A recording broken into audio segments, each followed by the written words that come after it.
So the trick question is, how do banks know if they are part of the problem and not not part of the problem, but part of the solution? And there comes another interesting development.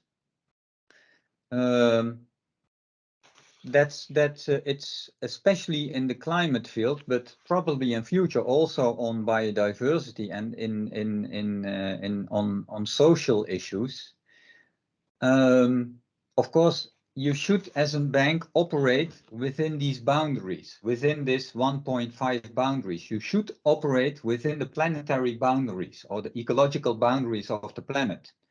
But that's not so easy to know when or when not you are. For investing in fossil fuels, I think it's quite clear. We should stop that. Everybody agrees on that. But then the question, of course, arises, well, but how quickly, how fast is that process going? And how do we know as a bank that our balance sheet is in line with this 1.5 degree goal? And what you now see developing internationally and worldwide is that are coming up methodologies that can calculate for each specific sector their attribution to helping realize this 1.5 goals. That's what we call the science-based targets. And that's an interesting development because in that way,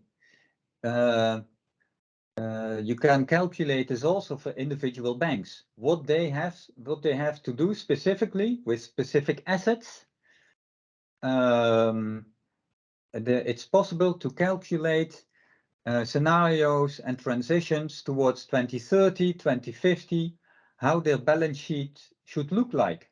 For example, with regard to mortgages or with regard to transport, with regard to agriculture. And that makes it very concrete and also possible for financial institutions to develop strategies and to follow their progress and to develop strategies if they are lagging behind or if there pop up other problems.